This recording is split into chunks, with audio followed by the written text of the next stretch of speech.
Hello hello hello everyone, welcome back to the channel. तो क्या हाल है बच्चों, पढ़ाई की याद आ ही गई? तो चलो स्टार्ट करते हैं। आज हम पढ़ने वाले हैं क्लास 6 साइंस का चैप्टर नंबर 4, जिसका नाम है सॉर्टिंग मटेरियल्स इनटू ग्रुप्स। क्या पढ़ रहे होंगे भैया हम इस चैप्टर में? अरे बहुत ही ज्यादा हलवा चैप्टर है, सिंपल है। आपके पास बहुत सारा सामान है, उनमें से आपको कैटेगरी बांटनी है कि कौन सा सामान किस तरह का होता है। अब अपने बड़े भैया पे भरोसा करो और देखो कि इस चैप्टर में ना एनसीईआरटी ने कुछ मजेदार तरीके से नहीं पढ़ा रखा, मतलब हद से ज्यादा एक्टिविटीज है। और आपको पता है भाई, एक्टिविटी जो है प्रैक्टिकली समझ में आती है, पढ़ते टाइम वो बहुत कंफ्यूज करती है। तो मैंने क्या करा, आपके लिए बड़ा आसान काम करा। मैंने आपके लिए जो मोस्ट मोस्ट इंपॉर्टेंट चीज है ना, उनको हाईलाइट कर लिया और हम उन्हीं से पढ़ेंगे और पूरे चैप्टर को यूं, आवाज आ रही है ना चुटकियों की, चुटकियों में खल्लास कर लेंगे। तो चलो बैठ जाओ आराम से, ईयरफोन लगा के आलती पालती मार के बैठ जाओ और पढ़ाई स्टार्ट करते हैं। तो सबसे पहले हमें समझना है ऑब्जेक्ट अराउंड अस, हमारे आसपास किस तरह के ऑब्जेक्ट है। We have seen that our food and clothes have so much variety in them. हमने लास्ट 3 चैप्टर्स में क्या पढ़ा? फूड और आपके क्या जो क्लोथ्स हैं उनमें भयंकर तरीके की वेराइटी होती है, राइट? अलग अलग तरीके की वेराइटी होती है। और अगर तुमने नहीं पढ़ा है तो क्या कर रहे हो भाई? अभी के अभी मतलब इस वीडियो को देखने के बाद जाओ और उन चैप्टर्स को भी कवर करो। आपके बड़े भैया ने पढ़ा रखा है यार उस पर। चलो आगे बढ़ते हैं। तो सिर्फ फूड और क्लोथ्स में ही नहीं, आपकी जो वैरायटी है ना दुनिया में हर तरफ है। आप देखो, किताबें देखो, अलग अलग तरीके, कोई मोटी है, कोई पतली है, कोई भारी है, कोई हल्की है, राइट? किसी का घर बड़ा है, किसी का घर छोटा है, किसी की बाइक होंडा है, किसी की बाइक स्प्लेंडर। ये तो मैंने क्या ही बोल दिया, ठीक है, पर तुम समझ गए। वैरायटी दुनिया में बहुत ज्यादा है, कुछ भी दुनिया में एक तरीके का नहीं है। बट अगर तुम एक तरीके से समझो तो ये जो बहुत अलग अलग चीजें हैं, इनको हम किन्हीं ना किन्हीं चीजों में बांट सकते हैं। क्या कहना चाह रहे हो भैया? बड़ा कंफ्यूज कर रहे हो? अरे मेरे भाई कंफ्यूज मत हो। अब मान ले तुम हो, तुम्हारे पास रेडमी का फोन है, तुम्हारा जो दोस्त है उसके पास आईफोन है। आप समझ रहे हो ना, वो टिकटॉकर है, ऐसा समझ लो, मतलब टिकटॉक तो बंद हो गया, रील्स बनाता है। आईफोन है तो अब वैसे तो तुम दोनों के फोन अलग है, बट देखा जाए तो तुम दोनों के पास है तो एक ही चीज, and that is a phone. तो ये हमने क्या करा, हमने कैटेगरी बांट दी। तो बस यही पढ़ना है चैप्टर, बस भैया इतना ही। अरे बस इतना ही, टेंशन मतलब चल मेरे साथ, अब मैं तुझे दिखाता हूँ क्या क्या पढ़ना है। लो हमने क्या क्या मिटा दिया। सबसे पहले स्टार्ट करते हैं राउंड से। तो मतलब हम क्या कर रहे हैं, एक एक्टिविटी कर रहे हैं जिसमें हम देख रहे हैं कि कितनी तरीके की चीजें हैं। तो उसमें हमने एक चीज ली राउंड। अब तुम अपने आसपास नजर घुमा के देख लो, राउंड क्या क्या होता है। बहुत कुछ राउंड होता है, बस भैया इतना ही। अरे बस यार, जितना मैं समझा रहा हूँ उतना समझो। चीजें कितनी तरीके की होती हैं वो बता रहा हूँ। कुछ राउंड हो सकती हैं, इनमें से तुम देख लो राउंड क्या है। ये बॉल दिख रही है, राउंड। और क्या हो सकती है? एडिबल हो सकती है, कुछ खाने की हो सकती है, कुछ नहीं खाने की हो सकती है ना। ऐसा थोड़ी कि किताब उठाई और खाने लग गए तो भैया हमें पूरा चैप्टर याद हो गया। ऐसा नहीं होता, ऐसा डोरेमोन में होता है, रियल में नहीं होता। ठीक है, रियल में आपको खाना ही खाना पड़ता है, अफसोस। चलो कोई नहीं। मेड ऑफ प्लास्टिक्स, ऐसी भी चीजें हो सकती हैं जो प्लास्टिक से बनी है, और ऐसी भी चीजें हो सकती हैं जो पेपर से बनी है, और ऐसी भी चीजें हो सकती हैं जो कांच से बनी है। मजा आ गया भाई, मजा आ गया, सब कुछ समझ में आ गया। There are so many ways to group objects. क्या मतलब भैया? अरे बस इतना ही कि भाई दुनिया में सब कुछ बांटने के बथेरे तरीके हैं, बहुत सारे तरीके हैं। चलो उनमें से कुछ आज हम सीख लेंगे। All objects around us are made of one or more materials. These materials may be glass, metal, plastic, wood, cotton, paper, mud or soil or anything etc etc. अब हमारे आसपास जितनी भी चीजें हैं वो या तो एक ही से या कई चीजों के मिला के बनी है। और उनमें से ज्यादातर चीजें किन से बनी है? ग्लास से, मेटल से, प्लास्टिक से, वुड, कॉटन, पेपर, मड और सॉइल और जाने क्या क्या, राइट? सोचते रहो तुम बैठ के, एनसीईआरटी सोचाती बहुत, मतलब सुचवाती बहुत है, समझ रहे हो ना, भावनाओं को समझो। ओके सब बकवास है जितनी भी ये जो क्या करवा रहे हैं, सिर्फ आपको प्लेट देखो किस किस तरीके की होती है, ये बकवास। इंपॉर्टेंट चीज पे आते हैं, इंपॉर्टेंट। अब हमें देखने की प्रॉपर्टीज ऑफ मटेरियल। अब भाई हम इतना तो समझ गए, जब हमने ये ऊपर की जो फर्जी एक्टिविटीज थी उसमें क्या करवाया मैं आपको समझाता हूँ। हमने बहुत सारा सामान इकट्ठा किया और उनको ग्रुप करना शुरू कर दिया। इनमें से कुछ एडिबल है, कुछ वुड है, कुछ ये वो, और बस उनको बांट दिया। तो हमने क्या समझा, हम इन्हें किन चीजों पर बांट रहे हैं, किन चीजों पे इनको डिस्ट्रीब्यूट कर रहे हैं? इनकी प्रॉपर्टीज पे। कोई चीज वुड से बनी है वो उसकी प्रॉपर्टी है, कोई चीज हार्ड है वो प्रॉपर्टी है, कोई चीज अच्छी दिखती है वो उसकी प्रॉपर्टी है। समझ रहे हो? अब प्रॉपर्टी मतलब बस वो नहीं होता जमीन, प्रॉपर्टी मतलब आपकी क्या क्या विशेषताएं हैं। विशेषताएं समझते हो? नहीं समझते हो? बहुत बदतमीज बच्चे हो। आगे पढ़ो। What we need for a tumbler is glass, plastic, metal और other such material that will hold water. अब क्यों क्यों भैया हम ऐसा क्यों कर रहे हैं कि कोई एक चीज एक ही तरीके से बनती है? ले बेटा, तेरे जैसे इस लड़की ने भी दिमाग लगा लिया पहेली में। इसने क्या करा, पानी को एक कपड़े में भरने की कोशिश करी। अब दिमाग होता है भैया, कपड़ा जो है पानी को सोख लेता है, मतलब उसको पानी को निकलने देता है अपने आर पार। तो क्या कपड़ा कभी पानी को रोक पाएगा? Of course not. क्या रोक पाएगा? एक ग्लास रोक सकता है, एक प्लास्टिक का ग्लास रोक सकता है, या मतलब कुछ भी प्लास्टिक का, स्टील का, मेटल का, मतलब कुछ भी हार्ड चीज जो अपने आसपास चीजें पार ना होने दे। तो इसीलिए हमने चीजों को अलग अलग तरीके से बनाना शुरू किया। We see then that we choose a material to make an object depending on its property। अब हम किसी भी चीज को किस वजह से बनाते हैं उस जैसा। भैया हम सब कुछ एक जैसा क्यों नहीं बना सकते थे? गधे देख ले, इसलिए नहीं बना सकते थे। अब तुम पानी को कपड़े में भरोगे तो क्या होगा? यही होगा। अब बुरा मत मान जाना यार, मैंने गधा कह दिया, दिल से दिल की बात है यार। I love you. आगे बढ़ते हैं। And the purpose of which object is use. अब हमें किस चीज पे एक क्या सोच के एक चीज को बनाना है। अब मैंने तुमने कहा मेरे को पानी पीना है, कुछ बना के दो मुझे बढ़िया सा। तुमने कहा अच्छा एक काम करता हूँ, उनको प्लेट बना के देता हूँ। तो तुम कोई लॉजिक है नहीं ना? तुमको क्या बनाओगे? ग्लास बनाओगे ना, कटोरी बनाओगे, उससे मैं पानी पी सकता हूँ। तो इस तरीके से चीज़ों को बनाया गया। अब हमने ये सीख लिया कि चीज़ों को बनाया कैसे गया। तो अब हम ये सीखते हैं कि उनको किन चीज़ों पे, मतलब किन चीज़ों पे उनको डिवाइड करा जाता है, किन चीज़ों पे कैटेगराइज करा जाता है। बस यही कुछ चीज़ें इंपॉर्टेंट पढ़नी है। अपीयरेंस से शुरू करते हैं। फिंगर्स पे काउंट करते रहना हमने किन किन चीज़ों में चीज़ों सब कुछ को बांटा है। ठीक है, सबसे पहला पॉइंट है हमारा अपीयरेंस। अपीयरेंस यानी कि भैया दिखना, कैसे दिखते हो, मतलब तुम्हारा लुक्स कैसे है। तो दुनिया में कुछ चीज़ कैसी दिखती है? कोई चीज़ अच्छी दिखती है, कोई बुरी दिखती है, कोई काली है, कोई गोरी है, कोई गोल्ड की बनी है, तो कोई पत्थर है। तो ये सब क्या है? ये सब देखने में ही तो पता चल रहा है कि क्या है। तो आप क्या है, iron appears copper and aluminium, कितना घटिया एग्जाम्पल है। अरे हमने कहाँ देखा एल्यूमिनियम? हम आपको अच्छे एग्जाम्पल पे लेके चलते हैं। हाँ जी, इधर आ जाओ। Materials that have such lustre. Lustre भैया, लस्टर, अरे नया वर्ड आ गया, इसको नोट कर लो, बहुत काम आने वाला है। लस्टर यानी कि चमक। वाह वाह, क्या भैया हैंड राइटिंग लिख दी, मजा आ गया। अरे सॉरी यार, अब झेल लो थोड़ा सा। लस्टर मतलब चमक, ठीक है। तो ऐसे मटेरियल्स जिनमें चमक होती है वो यूजुअली मेटल्स होते हैं। भैया मेटल क्या होता है? यार मैं तुमको समझा तो दूं पर तुम्हारा टाइम बहुत वेस्ट हो जाएगा। ठीक है, अभी तुम ऐसे समझ लो मेटल्स यानी कि कोई भी वो हार्ड हार्ड चीजें, जैसे कि लोहा, एल्यूमिनियम, बहुत हार्ड जो भी चीज तुमने देखी है वो सब मेटल है। और सीनियर क्लासेस में जब तुम आओगे तो तुम मेटल्स को बहुत बहुत बहुत डीप में पढ़ोगे। मतलब मेटल से करंट पास होता है। मैं आगे डीप चला जाऊंगा, मुझे भटकाओ मत। ठीक है, आयरन, कॉपर, एल्यूमिनियम, गोल्ड, ये सब क्या है? ये सब मेटल्स हैं। और यूजुअली मेटल्स जो हैं वो चमकते हैं, लस्ट्रस होते हैं। कैसे होते हैं? लस्ट्रस। इस वर्ड को लिख लो, इंपॉर्टेंट है। बात मानो, बात मानो, लिखो, अभी पॉज करके लिखो। लिख लिया? चलो ठीक है। अब मेटल जो है यूजुअली क्या होता है, टाइम के साथ अपनी चमक को खो देते हैं। अब तुम अपनी साइकिल देख लो, नई आई थी तो चमकती थी ना, अब तो नहीं चमकती क्योंकि तुम साफ नहीं करते। बहुत गंदे लड़के हो, शैतान लड़के हो, साफ करो। ठीक है, तो और वो चमकेगी अभी भी। बट ये अब समझने की बात क्या है, यूजुअली मेटल्स जो है अपनी चमक खो देते हैं थोड़े टाइम के बाद, उसके बाद वो डल लगते हैं देखने में, because of action of air and moisture. अब ऐसा नहीं है कि उन पर मिट्टी चिपक गई। होता क्या है, एयर एयर में मॉइस्चर होता है, ठीक है। एयर जो है उसमें बहुत तरीके की गैसेस होती हैं जिनकी वजह से उसका जो शाइन है ना वो धीरे धीरे चली जाती है। उसमें आपकी कोई गलती नहीं है, बट थोड़ा चमका के रखोगे तो साफ रहेगा। ठीक है, अब फ्रेशली कट सरफेस जो मतलब आप क्या करो, एक नई साइकिल लेके आओ, वो नई साइकिल एकदम नई नई होती है, पैक्ड होती है, जैसे उसको खोलोगे तो उसमें लस्टर होगी ना, बस वही। तो नई चीजों पर वो लस्टर होता है, और यही हमने अपीयरेंस में देखा। हमने अपीयरेंस में क्या देखा? कोई चीज चमकती है, कोई चीज नहीं चमकती है। चमकने वाली कोई चीज को कहते हैं LUSTROUS, लस्ट्रस। क्या ही स्पेलिंग लिख दी। मैं यार माउस से लिख रहा हूँ तो थोड़ा सा प्लीज एडजस्ट कर लेना। ओके, नेक्स्ट पॉइंट है भैया हमारा हार्डनेस। हार्डनेस क्या होता है? अरे हद हो गई, हद हो गई, ये भी नहीं पता तुमको? बदतमीज, सुनो मेरी बात। Some of them may be hard to compress while others can be easily compressed. अब कुछ चीजें दबाने में बड़ी आसान होती है, मतलब उनको दबाओ, कुछ क्ले होती ना, क्ले क्ले को जैसे ही दबाओगे वो पता नहीं क्या बन जाएगा। But on the other hand तुम क्या शार्पनर ले लो, एक शार्पनर होता है ना जिससे पेंसिल छीलते हैं, उसको दबाओ, क्या वो दब जाएगा? ऑफ कोर्स नहीं दबेगा, क्योंकि वो हार्ड है। क्या है ये तो मुझे पक्का पता है, तुम्हें पता होगा। तो फटाफट इसको खत्म करते हैं। जो मटेरियल्स जो कि आसानी से दब जाएं या स्क्रैच हो जाएं उन्हें कहते हैं सॉफ्ट। और वो मटेरियल्स जो कि बहुत, मतलब जिनको दबाया नहीं जा सके या फिर बहुत मेहनत लगे, ज़्यादा पावर लगे, उन्हें कहते हैं हार्ड। इतना तो तुमको पता है, कॉटन सॉफ्ट होती है, स्पंज भी कितना सॉफ्ट होता है। और आयरन, लोहा, लोहा तो हार्ड होता है, लोहे से ज़्यादा हार्ड क्या होता है दुनिया में?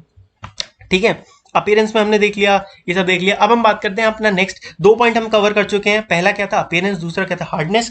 थर्ड पॉइंट पे आ जाओ, जो कि है सॉल्युबल या इनसॉल्युबल। भैया सॉल्युबल क्या होता है? अरे बहुत सारे, घुलना मिलना। क्या? घुलना मिलना? हाँ घुलना मिलना। आप सुनो, ठीक है, एक्टिविटी को मारो गोली। चलो एक्टिविटी समझ लो। एक्टिविटी क्या करो, पानी लो तुम 2-3 ग्लास, ठीक है, उसमें एक में मिट्टी डाल दो, एक में चीनी डाल दो, एक में नमक डाल दो और सबको मिलाओ। अब तुम एक चीज नोटिस करोगे कि सब एक जैसे नहीं होंगे। जो नमक होगा वो पूरी तरह कंप्लीटली डिजोल्व हो जाएगा, चीनी है थोड़े टाइम लगाएगी बट वो भी पूरी तरह घुल जाएगी। घुल जाना मतलब डिजोल्व हो जाना, यानी कि उल्टा बोल दिया मैंने, तो डिसॉल्व होना मतलब घुल जाना, उसमें पूरी तरह घुल जाना। क्या लिखा है, you will notice that some substances have completely disappear. जो चीज तुम पानी में डालो उसको खूब मिलाओ और वो पूरी तरह गायब हो जाए। क्या, गायब हो जाए, या फिर ऐसे हिंदी में कहो तो पूरी तरह उसमें मिल जाए, उसे कहते हैं सॉल्यूबल। क्या कहते हैं, सॉल्यूबल। बट ये याद रखना, सॉल्यूबल का मतलब कोई चीज सॉल्यूबल, इसका मतलब ये नहीं कि उसे कहीं पर मिला दो, तुम मिट्टी में मिला दो, कीचड़ में मिला दो तो मिल जाएगी। यहाँ पे बात करी जा रही है सॉल्यूबल इन वाटर की। कोई चीज सॉल्यूबल इन वाटर है कि नहीं, ठीक है।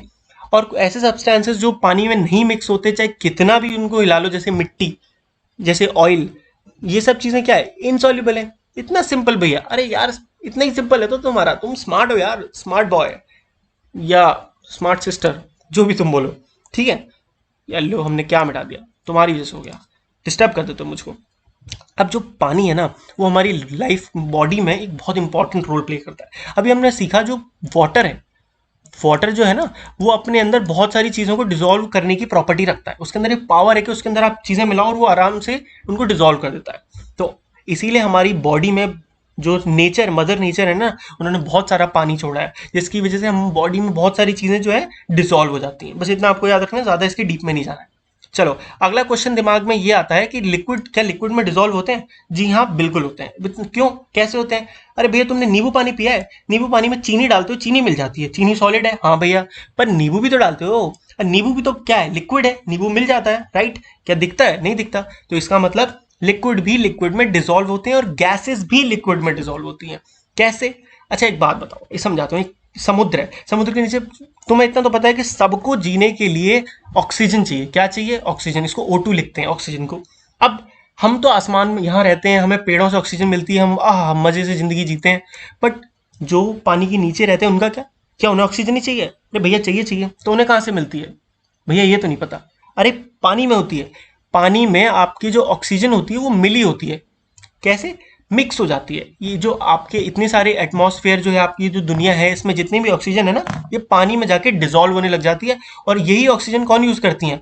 आपकी मछलियां। मछलियां बनाता हूं मैं बढ़िया वाली, क्या है ना, समझ में आ गया। तो ये एग्जाम्पल था जिससे आपको बस इतना समझना था कि जी हाँ, गैसेस भी सॉल्युबल होती हैं वाटर में, और कुछ गैस सॉल्युबल नहीं होती हैं वाटर में। क्या समझे?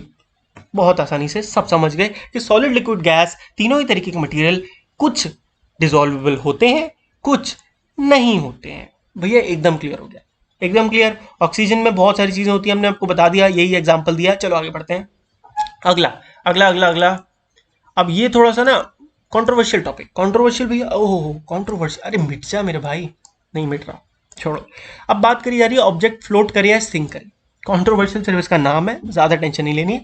फ्लोट यानी कि तैरना, सिंक यानी कि डूबना। अब इसका बस एक नाम और आ जाता है जो कंफ्यूज करता है, वो है BUYOAN, बुयोन। पता नहीं क्या स्पेलिंग होती है बट समझ लो, बुयोन्सी। क्या? बुयोन्सी, बढ़िया नाम है ना, तो याद रहेगा। बुयोन्सी, बुयोन्सी मतलब सेम। कोई चीज तैर, अगर कोई चीज तैर जाती है तो बुयोंट है, नहीं तैरती है, डूब जाती है तो बुयोंट कम है। क्लियर? पर तुम ऐसे भी याद रख लो, फ्लोटर सिंक, क्योंकि एनसीईआरटी में दे रखा है। ठीक है, इसमें तुम्हें सिर्फ इतना समझाया कि कुछ ऐसी चीजें होती हैं जो पानी में डूब जाती हैं। जैसे कि तुम पत्थर फेंको पानी में, वो फटाफट डूब जाएगा।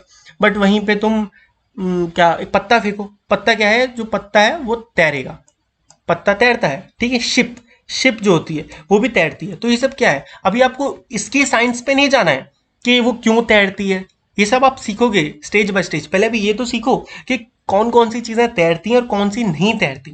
तो उसके लिए आपको ये समझना पड़ेगा कि दुनिया में जितने भी तरीके के मटेरियल है वो दो ही चीजें होते हैं, या तो वो तैरेंगे या तो वो नहीं तैरेंगे।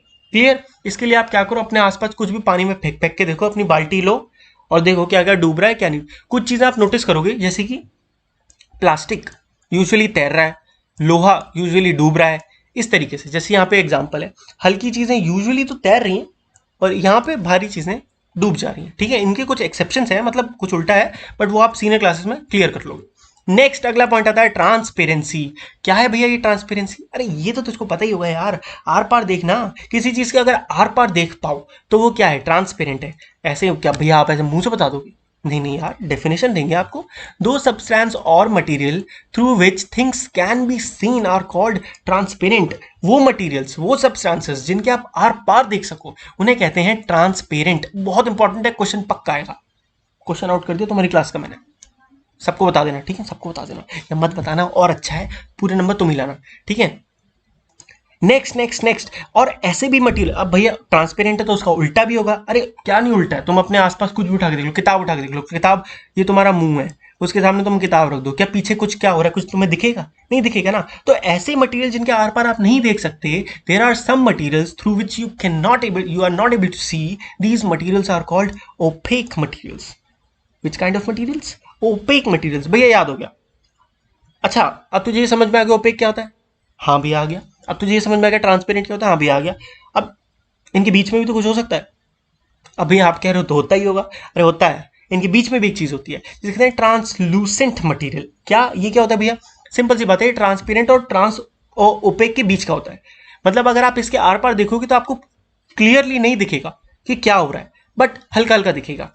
एग्जाम्पल समझाता हूँ। अब तुम्हें एक एग्जाम्पल, एक पतला वाला, जो आप तुम्हें रफ रजिस्टर वाली कॉपी होती है ना, उस रफ रजिस्टर का एक पतला सा पेज फाड़ो, ठीक है? और उस पेज को ऐसे लाइट, जैसे ये लाइट बल्ब है, लाइट बल्ब की तरफ देखो और अपना हाथ यहाँ पीछे से ऐसे ऐसे हाथ लाओ तो तुम्हें अपना हाथ दिखेगा। क्यों? क्योंकि ये जो पेपर तुम यूज कर रहे हो, ये पूरी तरह ट्रांसपेरेंट नहीं है और पूरी तरह ओपेक भी नहीं है। तो ये क्या बन गया? ये बन गया ट्रांसलूसेंट।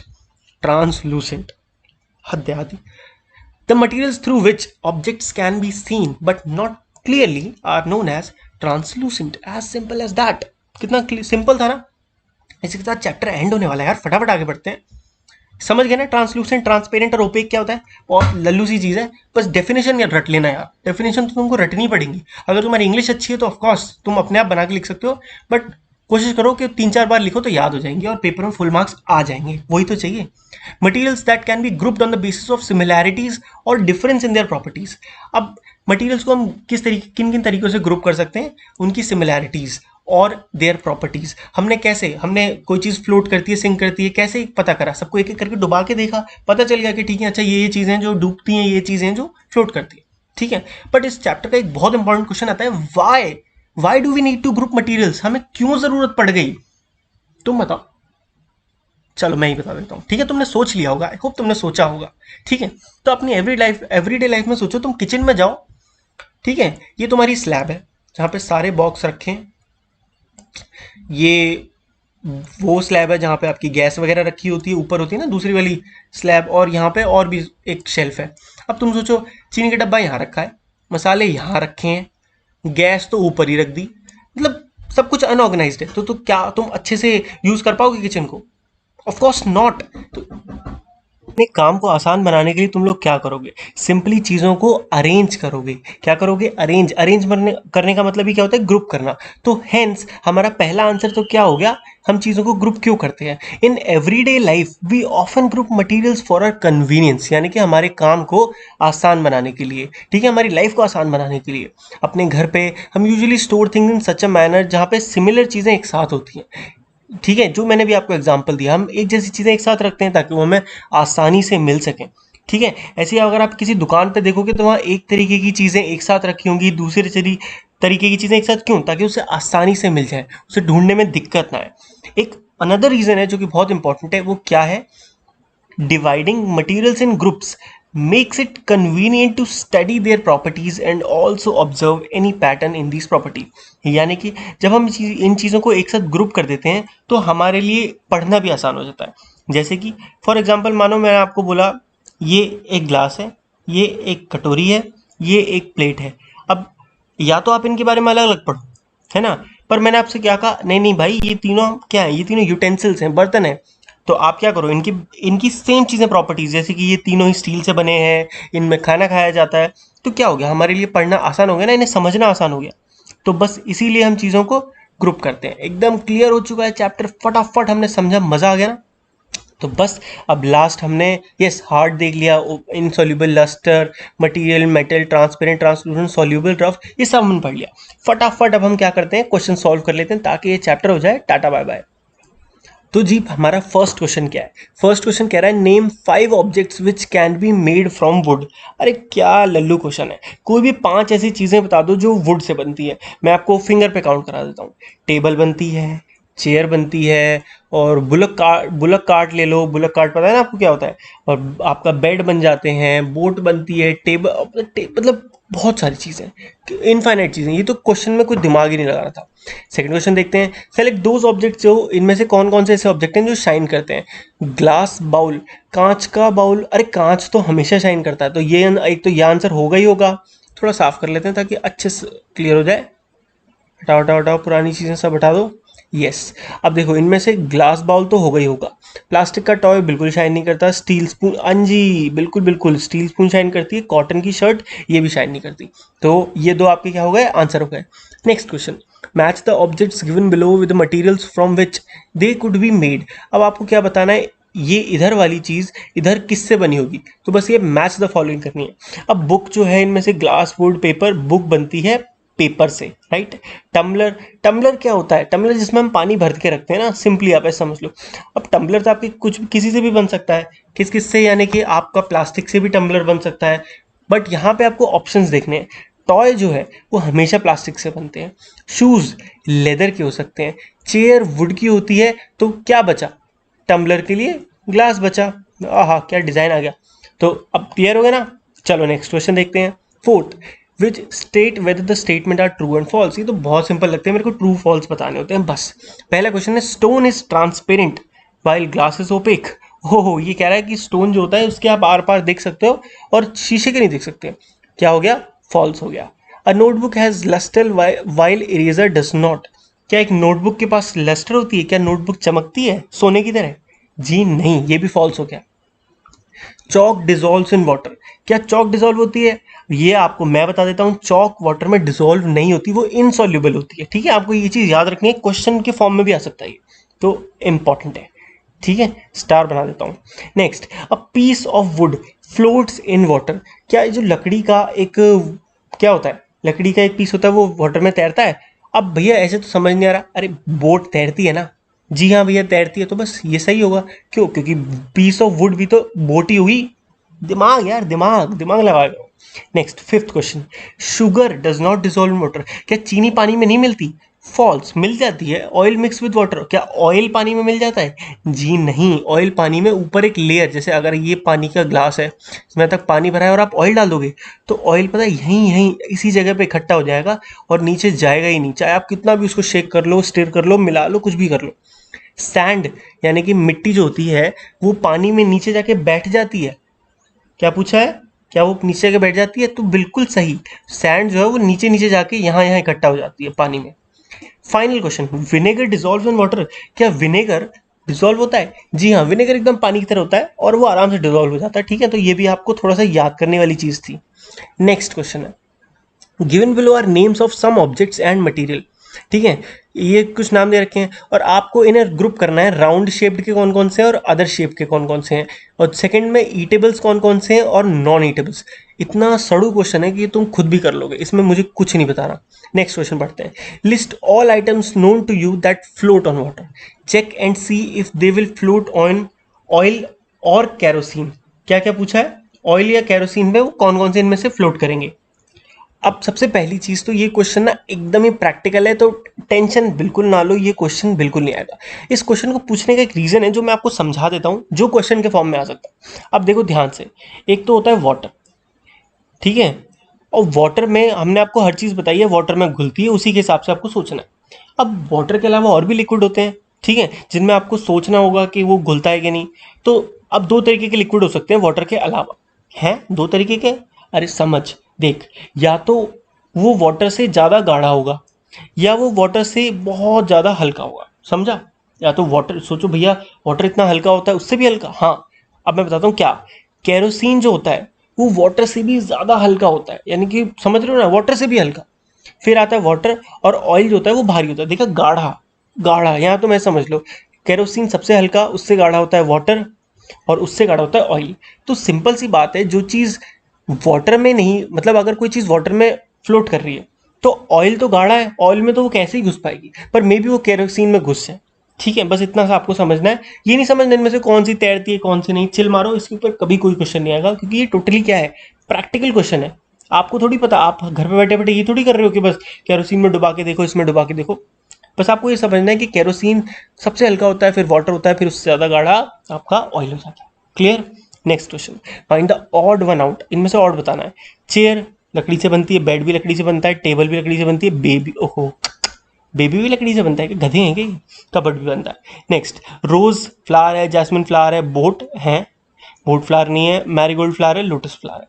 नेक्स्ट, एल्यूमिनियम मेटल है, आयरन मेटल है, कॉपर मेटल है, सिल्वर मेटल है, और सैंड, अरे अरे सैंड आंसर हो जाएगा। शुगर डिजोल्व हो जाती है, सॉल्ट भी डिजोल्व हो जाता है, सैंड डिजोल्व नहीं होती है, कॉपर सल्फेट भी डिजोल्व हो जाता है। ये भी एक कैसा याद करने वाला इंपॉर्टेंट क्वेश्चन है, कॉपर सल्फेट भी डिजोल्व हो जाता है। ठीक है, इसी तरीके से याद कर लो, कॉपर सल्फेट सिर्फ एक सॉल्यूशन होता है पानी जैसा। ठीक है, इतना याद है। तो बच्चों, इसी के साथ हमने पूरा चैप्टर फटाफट फटाफट खत्म कर लिया। मजा आ गया मुझे तो पढ़ा के। आप बताओ, आपको मजा आया कि नहीं पढ़ के, और समझ आया तो कमेंट कर देना, बिल्कुल मत जाना, आपका एक कमेंट मेरा दिन बना सकता है, राइट। तो अगर आप अभी तक इस चैप्टर, इस फैमिली का पार्ट नहीं बने हो तो क्या कर रहे हो यार, सब्सक्राइब बटन दबाओ, फैमिली का पार्ट बन जाओ। ठीक है, हम मिल के पूरा सिलेबस खत्म करने वाले हैं, और मज़ा आ जाएगा, पढ़ पढ़ के समझ लो, सब कुछ आसानी समझ में आता है यहाँ। ठीक है, तो वीडियो लाइक करके जाना। मिलते हैं अगली वीडियो में, तब तक के लिए गुड बाय, टेक केयर, पढ़ते रहिए।